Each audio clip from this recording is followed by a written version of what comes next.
اس presentation میں ہم اس بات کا جائزہ لیں گے کہ وہ کون سا ڈیٹ اور اوبلیگیشن ہے جس کے اگینسٹ میں آپ سیکیورٹی یا پلیج لے سکتے ہیں۔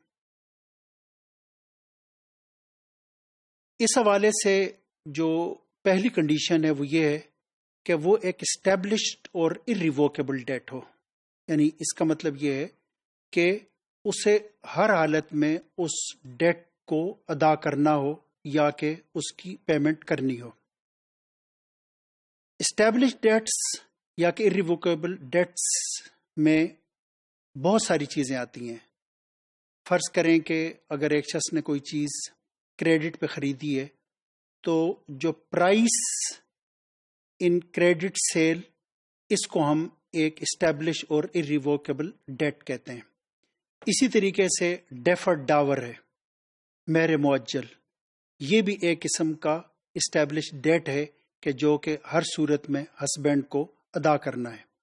اسی طریقے سے بلڈ منی ہے، دیت، یہ بھی ایک قسم کا اسٹیبلش ڈیٹ ہے جو کہ قاتل کے ورثاء کو ادا کرنا ہے یا کہ خود قاتل نے ادا کرنا ہے۔ اسی طریقے سے ہم بہت سارے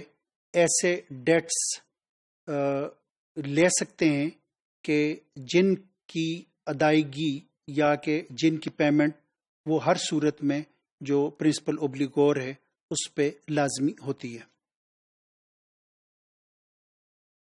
رہن ٹرسٹ کانٹریکٹس میں یا کہ ٹرسٹ ٹرانزیکشنز میں نہیں لیا جا سکتا، یعنی اس کا مطلب یہ ہے کہ کوئی ایسی چیز جس کی حیثیت ٹرسٹ کی ہے، امانت کی ہے، اس کے اگینسٹ میں آپ کسی قسم کا کوئی رہن یا کہ پلیج نہیں لے سکتے۔ فرض کریں کہ اگر آپ نے کسی کے پاس کوئی چیز ڈپازٹ کروائی ہے، کسی کے پاس کوئی امانتاً رکھوائی ہے، تو آپ اس شخص سے، یعنی جو کہ سیف کیپر ہے، اس سے آپ کوئی رہن یا کہ سیکیورٹی نہیں لے سکتے۔ اسی طریقے سے اگر رب المال نے، اگر ایک شخص نے فنڈ ایک مضارب کو مضاربت کاروبار کے لیے، مضاربہ بزنس کے لیے دیے ہیں، یا ایک شخص نے پارٹنرشپ کیپٹل کے طور پر کوئی اماؤنٹ کسی کو دی ہے بزنس کے لیے، تو اب یہ جو کیپٹل آف مضاربہ ہے یا جو کیپٹل آف مشارکہ ہے، اس کی حیثیت ٹرسٹ کی ہے، یعنی رب المال کے جو فنڈز یا جو پراپرٹی اس نے مضارب کو دی ہے اس کی حیثیت ٹرسٹ کی ہے۔ اب اس کے اگینسٹ میں آپ اس سے کسی قسم کی کوئی سیکیورٹی یا کہ پلیج نہیں لے سکتے۔ اسی طریقے سے یہ بھی ضروری ہے کہ وہ ایک اسلامکلی ریکگنائزڈ ڈیٹ ہو۔ اگر اسلامک لا اس ڈیٹ کو، اس اوبلیگیشن کو تسلیم ہی نہیں کرتا کہ وہ ایک پرمیزیبل ڈیٹ یا کہ پرمیزیبل اوبلیگیشن ہے، تو اس کے اگینسٹ میں بھی آپ کوئی سیکیورٹی یا کہ پلیج نہیں لے سکتے۔ اسے ہم اس مثال سے سمجھ سکتے ہیں کہ اگر ایک شخص نے دوسرے کو کسی ان لافل کام کے لیے ہائر کیا، فرض کریں کہ مرڈر کے لیے، تھیفٹ کے لیے یا کسی اور ناجائز کام کے لیے، اس نے وہ کام، وہ سروس پرفارم کی، اور اس کے بعد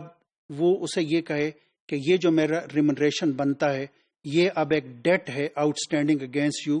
اور اس ڈیٹ کے اگینسٹ میں تم مجھے کوئی سیکیورٹی دو، کوئی چیز میرے پاس پلیج رکھواؤ، تو اس کا مطلب ہے کہ یہ پلیج اس وجہ سے ناجائز ہوگا، یہ سیکیورٹی اس وجہ سے ناجائز ہوگی کہ آپ ایک ایسے ڈیٹ کے اگینسٹ میں سیکیورٹی لے رہے ہیں، ایک ایسی اوبلیگیشن کے اگینسٹ میں وہ سیکیورٹی لے رہے ہیں کہ جسے اسلامک لا ایک پرمیزیبل اوبلیگیشن یا کہ پرمیزیبل سروس تصور نہیں کرتا۔